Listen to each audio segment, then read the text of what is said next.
सम्मानीय मित्रों, कल अंतर्राष्ट्रीय योग दिवस है। 21 जून को माननीय मोदी जी के प्रयास से योग को पूरी दुनिया में बहुत बड़ी स्वीकृति मिली।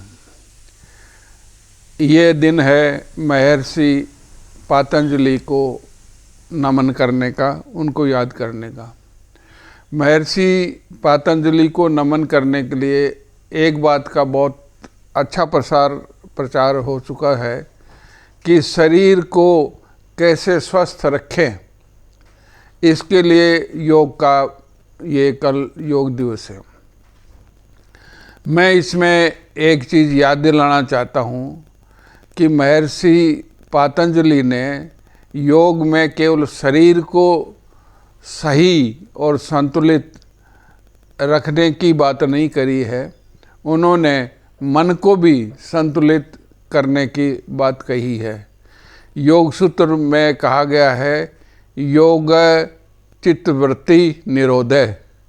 इसका मतलब यह है योग चित्त की वृत्तियों को संचालित करने का, कंट्रोल करने का भी साधन है। आपने सबने सुना होगा कि मन लोभी, मन लालची, मन चंचल, मन चोर, मन के कहे न चालिए, पलक पलक में और। ये सब जानते हैं कि मन बहुत बिजली की गति से चलता है। विचार हमारे दिमाग में हर वक्त सैकड़ों विचार एक साथ चलते रहते हैं। इन विचारों को भी नियंत्रित करना आवश्यक है स्वस्थ रहने के लिए, चित्त को स्वस्थ रखने के लिए, मन को स्वस्थ रखने के लिए, और अपनी शारीरिक शक्ति को जैसे शारीरिक योग से बढ़ाते हैं, कामयाब रखते हैं, वैसे ही मन की शक्ति और आत्मा की शुद्धि, इसके लिए भी योग जरूरी है। इसलिए महर्षि पतंजलि ने कहा योग चित्तवृत्ति निरोधः। इस बात को गीता में भगवान कृष्ण ने और विस्तार से बताया है। एक जगह भगवान कहते हैं योगे कर्मसु कौशलम। योग क्या है?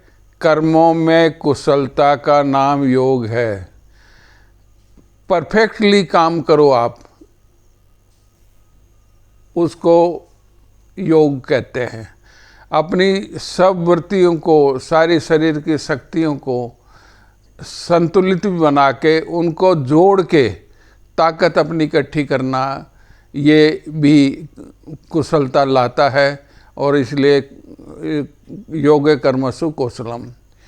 भगवान ने गीता में 6 अध्याय के 7वें श्लोक में वापस इसको विस्तार से कहा है युक्ताहार विहार से, युक्त चेष्ट से कर्मसु, युक्त स्वप्न और बोध से योगा भवति दुखा।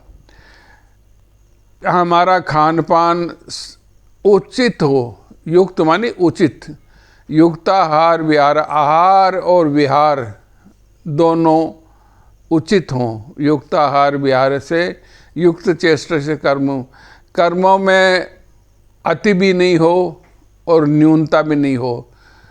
योगा युक्त आहार विहार से, युक्त चेष्ट कर्मसु, युक्त स्वप्न अवबोध से।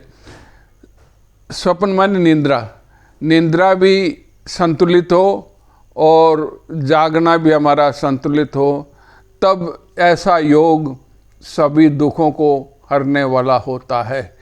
इसलिए इस महान दिवस पर मैंने सोचा कि ये योग शरीर का साथ साथ मन का भी योग है, आत्मा के परमात्मा से मिलने का भी योग है। इसलिए इसके दूसरे पक्ष पर भी थोड़ा मैं प्रकाश डालूं। आशा है आपको ये बात पसंद आएगी। धन्यवाद। जय हिंद।